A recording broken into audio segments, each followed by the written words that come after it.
প্ৰিয় শিক্ষক মণ্ডলী, আজি আপোনালোকক ৰাষ্ট্ৰীয় মুক্ত বিদ্যালয় শিক্ষা সংস্থান চমুকৈ NISৰ পাঠ্যক্ৰম ভিত্তিক প্ৰাথমিক শিক্ষাৰ পৰিৱেশ অধ্যয়নৰ শিক্ষণৰ প্ৰয়োজনীয়তা আৰু গুৰুত্ব সম্পৰ্কে আপোনালোকক অলপ আভাস দিবলৈ চেষ্টা কৰিছোঁ।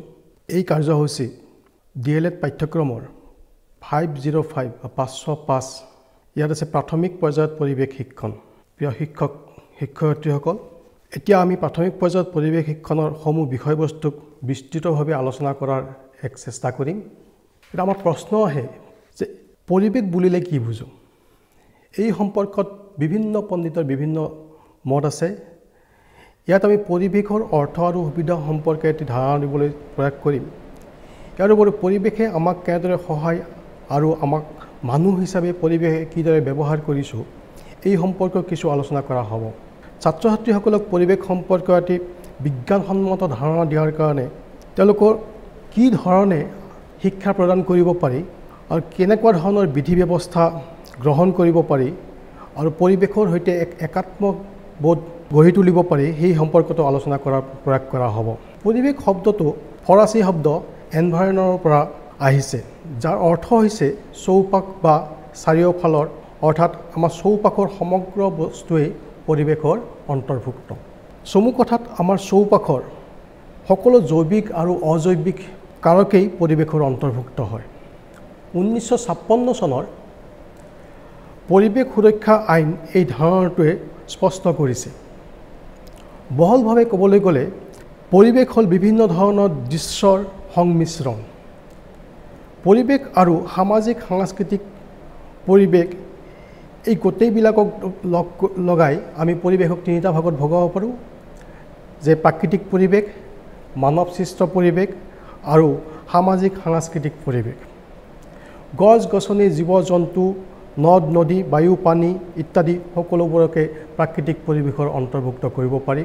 ঠিক সেইদৰে নিজৰ প্ৰয়োজনৰ স্বাৰ্থত মানুহে নিৰ্মাণ কৰা ঘৰ দুৱাৰ, উদ্যোগ, বাট পথ আদি গাঁথনিসমূহ মানৱসৃষ্ট পৰিৱেশৰ অন্তৰ্ভুক্ত কৰিব পাৰি। আনহাতে ব্যক্তিগত, পৰিয়াল, সম্প্ৰদায়, ধৰ্মীয় শিক্ষাৰ, অৰ্থনৈতিক আৰু ৰাজনৈতিক আদি মানুহৰ কাৰ্যসমূহৰ দ্বাৰা আমাৰ সামাজিক পৰিৱেশ গঠিত হয়। পৰিৱৰ্তনশীল পৰিৱেশৰ এক মূল বৈশিষ্ট্য, পৰিৱেশে কেতিয়াও স্থিৰ হৈ নাথাকে, ই সদায় পৰিৱৰ্তনশীল হৈ থাকে। ইয়াৰ উপৰি পৰিৱেশৰ সকলো উপাদান ইটো সিটোৰ ওপৰত নিৰ্ভৰশীল। এই নিৰ্ভৰশীলতাই বহু ক্ষেত্ৰত পৰিৱেশক সন্তুলিত কৰি ৰাখে। এতিয়া কথা হ'ল, পৰিৱেশ অধ্যয়নত পৰিসৰ আৰু আৱশ্যকতানো কি কি? আমি যিহেতু সকলো পৰিৱেশৰ ব্যক্তি আৰু সমাজৰ পৰিৱেশৰ অন্তৰ্গত আৰু পৰিৱেশ ব্যক্তি আৰু সমাজৰ শাৰীৰিক, মানসিক আৰু সামাজিক বাতাবৰণৰ আটাইতকৈ বেছি প্ৰভাৱ পেলায়, সেয়েহে পৰিৱেশ সজাগতা প্ৰত্যেক নাগৰিকৰ কাৰণে এক গুৰুত্বপূৰ্ণ অংগ। শিক্ষাৰ্থীসকলকো তেওঁলোকৰ মানসিক পৰিপক্কতা অনুযায়ী বোধগম্যতা হোৱাকৈ পৰিৱেশৰ শিক্ষা দিয়াটো অতিকৈ গুৰুত্বপূৰ্ণ।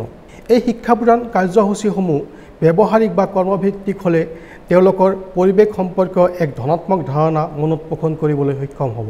সেইবাবেই আনুষ্ঠানিক শিক্ষাৰ মূল অভিকৰণ বিদ্যালয়ৰ শ্ৰেণীকোঠা চাৰিবেৰৰ মাজত ছাত্ৰ ছাত্ৰীসকলক আবদ্ধ কৰি নাৰাখি তেওঁলোকক পৰিৱেশৰ লগত সংগতি ৰাখি তেওঁলোকক যথাসম্ভৱ প্ৰাকৃতিক পৰিৱেশৰ মাজত আনন্দদায়ক আৰু ব্যৱহাৰিক শিক্ষা প্ৰদান কৰাটো গুৰুত্বপূৰ্ণ কথা। আৰু এনেকুৱা ব্যৱস্থা কৰিলে ছাত্ৰ ছাত্ৰীসকলে শিক্ষা প্ৰদানৰ ব্যৱস্থাটো ফলপ্ৰসূ হৈ পৰিব। পৰিৱেশ আৰু ইয়াৰ আৱশ্যকতা সম্পৰ্কে দিব লগা বিভিন্ন পাঠ্যক্ৰমত শিশুৰ জীৱনৰ সৈতে ওচৰ সম্বন্ধ থকা 6টা বিষয়, যেনে বায়ু, পানী, পৰিয়াল বা বন্ধু, আহাৰ, আশ্ৰয়, যাতায়াত ইত্যাদি আমি সকলোৱে বিভিন্ন কাৰ্যসূচীৰ মাজেৰে তেওঁলোকক শিক্ষা প্ৰদান কৰিব লাগিব। পৰিৱেশ অধ্যয়নৰ অন্য এক গুৰুত্বপূৰ্ণ বিষয় হ'ল শিশুৰ বিকাশত পৰিৱেশৰ ভূমিকা কি? এটি শিশুৰ পৰিৱেশৰ সৈতে এক নিবিড় সম্পৰ্ক থাকে। পৰিৱেশেই জন্ম লাভ কৰি আজন্ম তেওঁলোকে এই পৰিৱেশৰ মাজতে কটাবলগীয়া হয়। গতিকে প্ৰত্যেক শিশুৱে, প্ৰত্যেক মানুহেই পৰিৱেশৰ প্ৰভুত্ব স্বীকাৰ কৰিয়ে সকলোৱে জীৱন নিৰ্বাহ কৰে। শিশুৰ পৰিৱেশ নিজ পৰিয়াল, ঘৰৰ চৌপাশ, স্কুল, সমাজ ইয়াক কেন্দ্ৰ কৰি গঢ় লৈ উঠে। চৌপাশৰ এই বাহ্যিক পৰিৱেশেই হ'ল শিশুৰ জ্ঞান আহৰণৰ প্ৰাথমিক স্তৰ। আৰু সেয়েহে পৰিৱেশ সম্পৰ্কীয় এক বাস্তৱধৰ্মী তেওঁলোকক জ্ঞান দিয়াৰ কাৰণে তেওঁলোকৰ পাঠ্যপুথিসমূহ পৰিৱেশৰ লগত তেওঁলোকৰ মানসিক পৰিপক্কতাৰ লগত তেওঁলোকক ৰিজাই তুলি গ্ৰহণ কৰাটো উচিত। প্ৰাকৃতিক পৰিৱেশ, মানৱসৃষ্ট পৰিৱেশ আৰু সামাজিক সাংস্কৃতিক পৰিৱেশৰ জগতমক দিশসমূহ ছাত্ৰ ছাত্ৰীসকলৰ ওচৰত উন্মোচিত কৰাটো প্ৰতিজন শিক্ষকৰে এক গধুৰ দায়িত্ব। ৰাষ্ট্ৰীয় পাঠ্যক্ৰম সংৰচনা 2005 ছাত্ৰ ছাত্ৰীসকলক বাস্তৱ অভিজ্ঞতাৰ পৰা জ্ঞান লাভ কৰাৰ ওপৰতহে অধিক গুৰুত্ব আৰোপ কৰিছে। সেয়েহে শিক্ষণ প্ৰক্ৰিয়াত সদায় ছাত্ৰ ছাত্ৰীক তেওঁলোকৰ আগ্ৰহ আৰু প্ৰয়োজনীয়তাৰ ওপৰত ভিত্তি কৰি তেওঁলোকক পাঠ্যপুথিসমূহ মনোগ্ৰাহীকৈ প্ৰস্তুত কৰাটো এক গুৰুত্বপূৰ্ণ কথা, আৰু যাৰ জৰিয়তে তেওঁলোকে পৰিৱেশৰ জ্ঞান অৰ্জন কৰিব পাৰিব আৰু নিজৰ অভিজ্ঞতাৰ জৰিয়তে তেওঁলোকে পৰিৱেশৰ মাজত নিজকে খাপ খুৱাই ল'ব পাৰিব। এতিয়া অন্য এক প্ৰশ্ন হ'ল, শিশুক কিদৰে পৰিৱেশৰ সৈতে সম্পৰ্ক স্থাপনৰ দিহা কৰিব পাৰি। এক আৱেগিক সম্পৰ্কইহে শিশুক পৰিৱেশৰ লগত সম্পৰ্ক স্থাপন কৰিব পাৰিব, আৰু এই সম্পৰ্ক সদায় চিৰস্থায়ী হৈ থাকিব। পৰিৱেশৰ প্ৰতিকূলতাই কিদৰে শিশুৰ শাৰীৰিক, মানসিক, সাংস্কৃতিক বিকাশত হেঙাৰ স্বৰূপে থিয় দিয়ে, এই সম্পৰ্কে শিশুসকলক জ্ঞান দিব লাগিব, আৰু ইয়াৰ নেতিবাচক প্ৰভাৱসমূহক যেতিয়া শিশুসকলক বুজাই দিয়া হ'ব, তেতিয়া শিশুসকলে পৰিৱেশৰ কেনেকৈ ইয়াক নেতিবাচক দিশসমূহ মুখিমূৰ কৰিব পাৰে সেই সম্পৰ্কে জ্ঞান আহৰণ কৰিব পাৰিব। পৰিৱেশ সুৰক্ষা প্ৰদানেই হ'ল এই ক্ষেত্ৰত আটাইতকৈ সুস্থ আৰু ব্যৱহাৰিক ধাৰণা। সেয়েহে পৰিৱেশ সুৰক্ষা প্ৰদানৰ ক্ষেত্ৰত যে শিশুসকলৰ দায়িত্ব অপৰিসীম, সেই কথাটো কোনেও নুই কৰিব নোৱাৰে। তেওঁলোকৰ অন্তৰত খোদিত কৰিব লাগিব যে পৰিৱেশ সুৰক্ষাই হৈছে তেওঁলোকৰ জীৱন ধাৰণৰ মূল কাৰণ, আৰু তেওঁলোকে সুস্থভাৱে জীৱন ধাৰণ কৰিবলৈ হ'লে পৰিৱেশ প্ৰদূষিত নোহোৱাকৈ ৰাখিব পৰাটো এক গুৰুত্বপূৰ্ণ কথা। পৰিৱেশৰ সৈতে সংযোগ স্থাপন কৰিব পাৰে আৰু তেওঁলোকৰ যোগদানে এক আকৰ্ষণীয় ৰূপত থিয় দিব যদি শিশুসকলক আমি পৰিৱেশৰ নেতিবাচক দিশসমূহ আমি তেওঁলোকক উনুকাই দিব পাৰোঁ। পৰিৱেশ আৰু শিশুৰ মাজত থকা এই সম্পৰ্কৰ প্ৰতি লক্ষ্য ৰাখি বিভিন্ন সময়ত বহুতো আইন আৰু বিল প্ৰস্তুত কৰা হৈছে, আৰু তাৰ কিছুমান উল্লেখযোগ্য হ'ল শিশুৰ অধিকাৰ। এই শিশুৰ অধিকাৰ আইন, ইয়াত শিশুসকলৰ বেমাৰ আৰু পুষ্টিকাৰক আহাৰ গ্ৰহণৰ দ্বাৰা দেখা দিয়া অসুবিধাবোৰৰ প্ৰাথমিক চিকিৎসাৰ অন্তৰ্ভুক্তিৰ দ্বাৰা দূৰ কৰিবলৈ চেষ্টা কৰা হৈছে। শিশুৰ উন্নয়নৰ বাবে বিভিন্ন কাৰ্যপন্থা হাতত লোৱা হৈছে, আৰু ইয়াৰ জৰিয়তে শিশুসকলৰ বেমাৰ আৰু অপুষ্টিকৰ কাৰকবোৰ হ্ৰাস ঘটাই শিক্ষাৰ অগ্ৰগতি ঘটাবলৈ চেষ্টা কৰা হৈছে। বসবাস পন্থা শিশু বা ডেকাসকলক তেওঁলোকৰ পাৰিপাৰ্শ্বিকতাৰ অনুযায়ী বসবাস প্ৰক্ৰিয়াটো সম্পূৰ্ণৰূপে প্ৰাথমিক স্থান দিয়া হৈছে। অষ্টম পৰিকল্পনাত শিশুৰ পাৰিপাৰ্শ্বিকতাৰ স্বাস্থ্য বাবে পৰিৱেশৰ নেতা নিৰ্বাচন কৰা হৈছে, আৰু শিশুসকলক প্ৰদূষণৰ দ্বাৰা যাতে সোনকালে প্ৰভাৱিত হয়, ইয়াক হ্ৰাস কৰাৰ প্ৰধান উপায় হৈছে প্ৰদূষণ নিবাৰণ আৰু মুক্ত বিচৰণত প্ৰদান কৰা। মে' 2002 চনত ইউনাইটেড নেশ্যন জেনেৰেল এছেম্বলিত শিশুসকলৰ সুৰক্ষাৰ বাবে অহা বিশেষ আলোচনা মৰ্মে পৃথিৱীৰ নেতাসকলে স্বীকৃতভাৱে কিছুমান প্ৰধান কাম চিনাক্ত কৰি কাম হাতত লয়। ইয়াৰ 10টা প্ৰধান কাম হৈছে: কোনো শিশু বাদ নপৰা, প্ৰত্যেক শিশুক প্ৰাথমিকতা প্ৰদান কৰা, HIV/AIDS বিৰুদ্ধে কাম হাতত লোৱা, শিশুৰ প্ৰতাৰণা বা আঘাত বন্ধ কৰা, শিশুৰ প্ৰতি মনোযোগ দিয়া, প্ৰত্যেক শিশুৰ শিক্ষাৰ যত্ন লোৱা, যুদ্ধৰ পৰা শিশুক বিৰত ৰখা, শিশুহঁতৰ বাবে পৃথিৱীখন সুৰক্ষিত কৰি ৰখা, শিশুৰ বাবে জমা কৰা আৰু দৰিদ্ৰতা নিবাৰণ কৰা। এতিয়া প্ৰাথমিক পৰ্যায়ত পৰিৱেশ অধ্যয়ন। পৰিৱেশৰ নেতিবাচক দিশসমূহৰ পৰা শিশুক ৰক্ষা কৰি এক সুৰক্ষিত পৰিৱেশ প্ৰদানেই হ'ল এই আইনসমূহৰ মূল উদ্দেশ্য, আৰু ইয়াৰ বাবে ঘৰ আৰু বিদ্যালয় এক শিক্ষাসুলভ ধনাত্মক পৰিৱেশ সৃষ্টি কৰাটো ইয়াৰ অন্যতম উদ্দেশ্য হ'ব। শিশুৰ মনোভাৱ উপলব্ধি কৰিব পৰা শিক্ষকসকলৰ বাবে এক প্ৰধান কৰ্তব্য। ছাত্ৰ ছাত্ৰীসকলে যাতে পৰিৱেশ বিষয়টোক এক অতিৰিক্ত বজা হিচাপে নলয়, সেইটো শিক্ষকসকলৰ এক উল্লেখযোগ্য ভূমিকা। শিশুসকলক যিখিনি শিক্ষা প্ৰদান কৰা হয়, এই শিক্ষা প্ৰদান কৰোঁতে ইয়াৰ বিষয়বস্তুৰ লগত সংলগ্ন কৰি সংহতভাৱে পৰিৱেশ অধ্যয়ন বিষয়টো যদি তেওঁলোকক শিক্ষা প্ৰদান কৰা হয়, তেতিয়াহ'লে শিশুসকলৰ শিক্ষা মনোগ্ৰাহী হৈ পৰিব। যদি শিশুসকলক পৰিৱেশৰ বিষয়ে ধাৰণা, চাক্ষুষ অভিজ্ঞতা আৰু অন্তঃসংযোজনৰ জৰিয়তে দিয়া হয়, তেতিয়াহ'লে তেওঁলোকে পৰিৱেশৰ প্ৰতি যথেষ্ট পৰিমাণে আকৰ্ষিত হ'ব। তেওঁলোকৰ কৌতূহল স্পৃহা বঢ়াই গৈ থাকিব পৰাটো শিক্ষকসকলৰ প্ৰকৃত উদ্দেশ্য হোৱা উচিত কিয়নো এই ব্যৱস্থাত শিশুসকলৰ অভিজ্ঞতাৰ মাত্ৰাৰ পৰিপুষ্টিতা যোগায় আৰু এক নিৰ্দিষ্ট বিষয়বস্তুৰ ওপৰত তেওঁলোকৰ ধাৰণা অধিক স্পষ্ট আৰু শক্তিশালী কৰে প্ৰাকৃতিক পৰিৱেশ মানৱসৃষ্ট পৰিৱেশ আৰু সামাজিক পৰিৱেশৰ পৰিৱৰ্ধন আৰু গতিশীলতাৰ ধাৰণা স্পষ্ট ব্যাখ্যা তেওঁলোকক আগবঢ়াব পাৰিব লাগিব প্ৰয়োজনীয়তাত কিদৰে নেতিবাচক পৰিৱেশে কিদৰে নেতিবাচক প্ৰভাৱ পেলায় সেই সম্পৰ্কে তেওঁলোকক সম্পূৰ্ণ জ্ঞান দিব লাগিব এনে অভ্যাস শিশুসকলৰ শিক্ষণৰ অন্যান্য বিষয়সমূহৰ লগতো যোগাত্মক প্ৰভাৱ পেলায় লিখা আৰু গণনাৰ সৈতে ইয়াৰ কৌশলসমূহ বিকাশ হ'ব আৰু অনুসন্ধিৎসুতা মনত অধিক সংবেদনশীল কৰি তুলিব পূৰ্বানুমানৰ জৰিয়তে এনেবোৰ উদ্দেশ্য আগত ৰাখিয়েই পৰিৱেশ শিক্ষাৰ ওপৰত বিশেষ গুৰুত্ব প্ৰদান কৰা হৈছে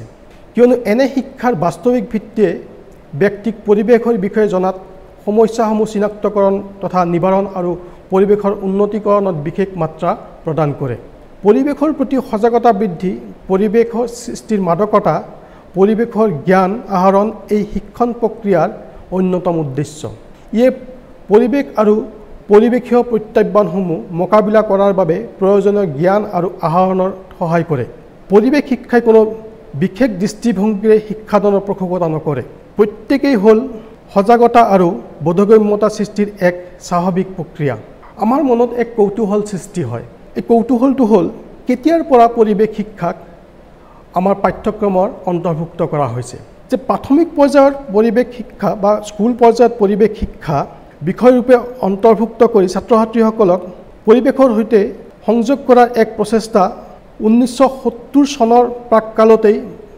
কৰা হৈছিল 1970 চনৰ প্ৰাককালত ভাৰতত ইয়াৰ আৱশ্যকতাৰ প্ৰতি লক্ষ্য ৰাখি শিক্ষাৰ সৈতে সংযোগ ঘটোৱা হৈছিল the curriculum for 10 year school a framework এই ক্ষেত্ৰত মাইলৰ খুঁটা স্বৰূপে পৰিগণিত হৈছিল কিয়নো শিক্ষাৰ সৈতে বিশেষকৈ স্কুলীয়া শিক্ষাৰ লগত পৰিৱেশৰ অনুশীলনৰ আৱশ্যকতা অনুভৱ কৰা হৈছিল পৰৱৰ্তী সময়ত ৰাষ্ট্ৰীয় গৱেষণা আৰু প্ৰশিক্ষণ পৰিষদে প্ৰাথমিক স্তৰত পৰিৱেশ অধ্যয়ন এক বাধ্যতামূলক বিষয় হিচাপে অন্তৰ্ভুক্ত কৰে 1986 চনৰ ৰাষ্ট্ৰীয় শিক্ষা আঁচনিতো পৰিৱেশ ৰক্ষাৰ বাবে শিক্ষাৰ সকলো স্তৰতে পৰিৱেশ শিক্ষাক পাঠ্যক্ৰমৰ অন্তৰ্ভুক্ত কৰাত গুৰুত্ব আৰোপ কৰিছিল পৰিৱেশ শিশুৰ শিক্ষা আহৰণৰ ক্ষেত্ৰত মূল উৎসৰূপে গণ্য কৰিব পাৰি কিয়নো পৰিৱেশে শিশুৰ ওপৰত বিশেষ প্ৰভাৱ পেলায় শিশুৱে বহুতো নজনা কথাৰ উত্তৰ পৰিৱেশৰ পৰাই বিচাৰি পায় প্ৰত্যাহিক জীৱনৰ প্ৰতিটো খোজতে শিশুৱে পৰিৱেশৰ মাজত উন্মোচিত কৰে শিশুৰ মানসিক উত্তৰণৰ স্থিতিয়ে অভিজ্ঞতাৰ ন অৰ্থ বহন কৰে সেয়েহে পৰিৱেশক শিশুৰ জ্ঞান আহৰণৰ প্ৰাথমিক ক্ষেত্ৰৰূপে গণ্য কৰা হয় এতিয়া আহো নেশ্যনেল কাৰিকুলাম ফ্ৰেমৱৰ্ক বা ৰাষ্ট্ৰীয় পাঠ্যক্ৰম সংৰচনা 2005 বা 2005 চমুকৈ NFC ইয়াৰ মূল উদ্দেশ্যসমূহ হৈছে প্ৰত্যেক শিশু নিজৰ চৰিত্ৰ অনুসাৰে শিকিব পাৰে আৰু শিকিব বিচাৰে যুক্তিযুক্ত চিন্তাধাৰা প্ৰতিফলন আৰু কাম কাজৰ ক্ষমতা এই তিনিটা কাৰণেই শিক্ষাৰ ক্ষেত্ৰত মুখ্য ভূমিকা লয় সেয়ে ইয়াৰ অৰ্থপূৰ্ণ ব্যৱহাৰ আৰু বিকাশৰ ব্যৱস্থা কৰে শিশুৱে বিভিন্ন প্ৰকাৰে শিকে অভিজ্ঞতাৰ দ্বাৰা হাতে কামে পৰীক্ষা নিৰীক্ষা পঢ়ি আলোচনা সুধি শুনি আৰু নিজৰ ভাষাত প্ৰকাশ কৰা তেওঁলোকৰ প্ৰতিফলন কৰি লিখি ব্যক্তিগতভাৱে বা আনৰ লগত থাকি এই সকলো সুবিধা তেওঁলোকে পালেহে তেওঁলোকৰ বিকাশ ঘটিব স্কুল আৰু স্কুলৰ বাহিৰৰ দুয়োটা ঠাইৰ পৰা শিশুৱে শিকে এই দুয়োটাৰ মাজত যদি আদান প্ৰদান হয় তেতিয়াহ'লে শিশুৰ শিক্ষা আৰু বেছি ফলপ্ৰসূ হয় সেয়েহে শিশুক তেওঁলোকৰ চাৰিওকাষৰ পৰিৱেশৰ জ্ঞান লাভৰ সুবিধা প্ৰদান কৰিব লাগে শাৰীৰিক আৰু মানসিক বিকাশ ঘটাবলৈ তেওঁলোকৰ উৎসুকতাৰ ধৈৰ্য সহকাৰে উত্তৰ দিব লাগে তেওঁলোকক প্ৰশ্ন সুধিব দিব লাগে পৰ্যবেক্ষণ কৰিব দিব লাগে আৰু তেওঁলোকৰ লাভ কৰা সুবিধাখিনি আভাস দিব লাগে তেতিয়াহে তেওঁলোকে সুস্থ শিক্ষা পাব বুলি আশা কৰিব পাৰি ৰাষ্ট্ৰীয় শিক্ষা আঁচনিয়ে ৰাষ্ট্ৰীয় শিক্ষা গৱেষণা আৰু প্ৰশিক্ষণ প্ৰতিষ্ঠানক পৰিৱেশ অধ্যয়ন সম্পৰ্কীয় এক বাস্তৱসন্মত ফলপ্ৰসূ কাৰ্যসূচী তৈয়াৰ কৰাৰ গধুৰ দায়িত্ব প্ৰদান কৰিছিল সেই উদ্দেশ্যৰ ফল হ'ল NCF 2005 বা ৰাষ্ট্ৰীয় পাঠ্যক্ৰম সংৰচনা 2005 যাৰ জৰিয়তে শিশুৰ শিক্ষাৰ পৰিৱেশ সম্পৰ্কে অতি স্পষ্ট ধাৰণা দিয়াৰ প্ৰচেষ্টা হাতত লোৱা হৈছে। এই সংৰচনাৰ জৰিয়তে সমগ্ৰ শিক্ষা ব্যৱস্থাটোকে পৰিৱেশৰ সৈতে সংপৃক্ত কৰি শিশুসকলে যাতে পৰিৱেশৰ সৈতে একাত্মবোধ গঢ়ি তুলিব পাৰে তাৰ এক প্ৰচেষ্টা কৰা হৈছে। শিশুৰ শিক্ষাৰ বাবে পৰিৱেশ এনে হ'ব লাগে যাতে সকলোৱে শিক্ষাত প্ৰেৰণা লাভ কৰে।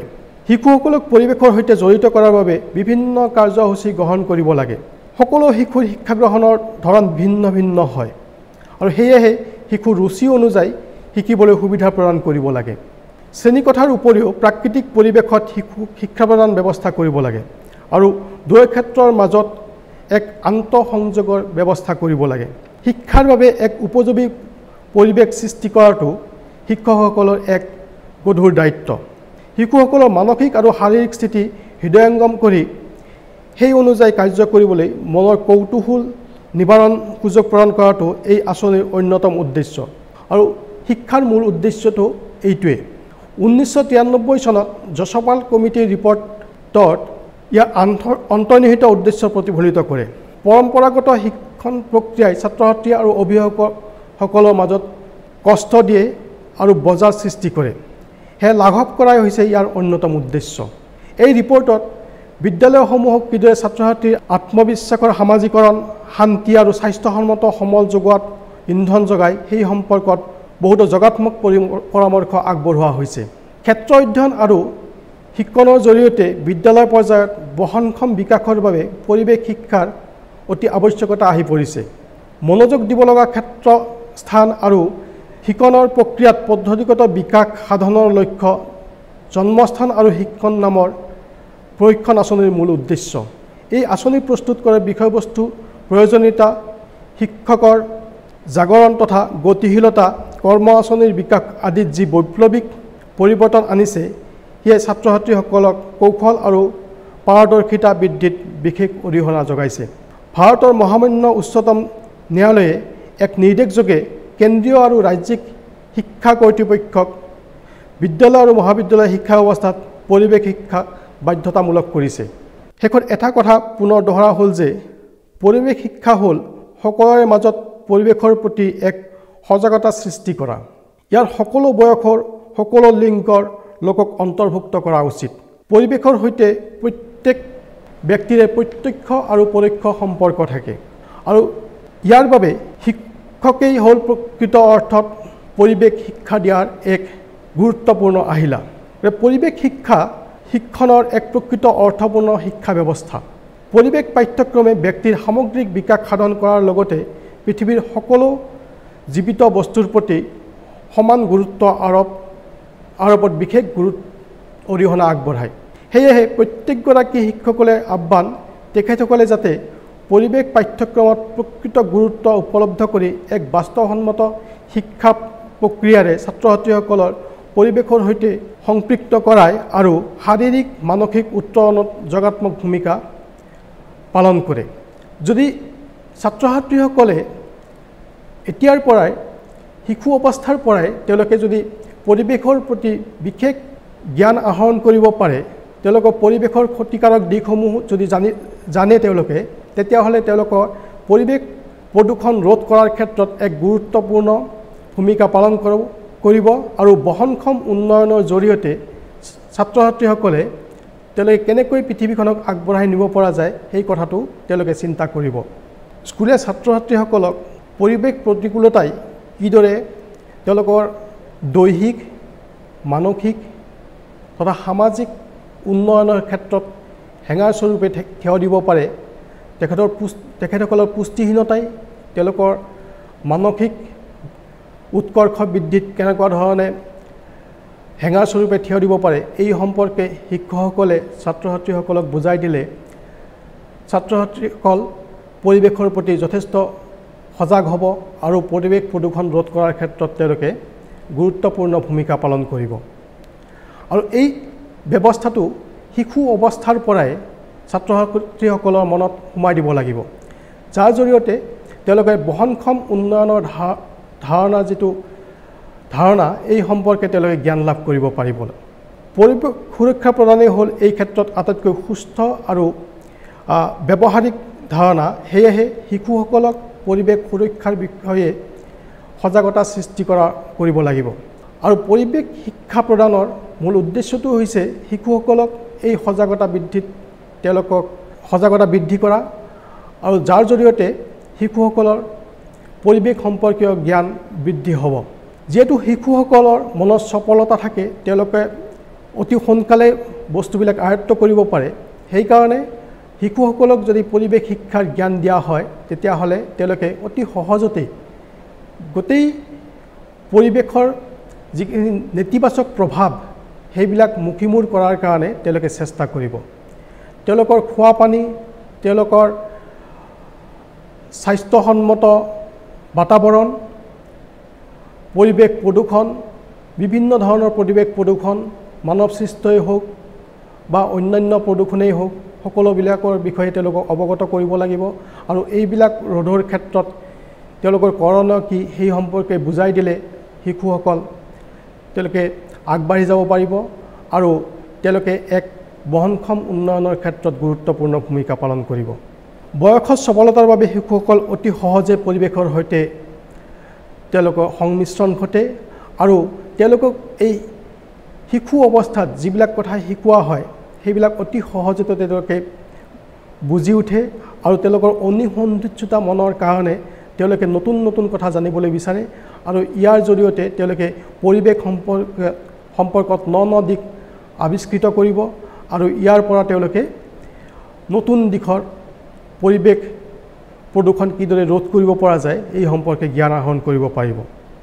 গতিকে শিশুসকলক তেওঁলোকৰ পৰিৱেশ সম্পৰ্কে জ্ঞান দিয়াৰ ক্ষেত্ৰত শিক্ষকসকলে এক গুৰুত্বপূৰ্ণ ভূমিকা পালন কৰিব আৰু পৰিৱেশ শিক্ষাৰ অৰ্থই হৈছে যাতে পৰিৱেশৰ প্ৰতি এটা সজাগতা সৃষ্টি কৰিব পাৰি আৰু সকলোকে পৰিৱেশৰ প্ৰতি আকৰ্ষিত কৰি পৰিৱেশ প্ৰদূষণ ৰোধত এক গুৰুত্বপূৰ্ণ ভূমিকা পালন কৰে, তাৰ প্ৰতি তেওঁলোকক সজাগ কৰি তুলিব লাগিব আৰু এয়াই হৈছে পৰিৱেশ শিক্ষাৰ মূল উদ্দেশ্য।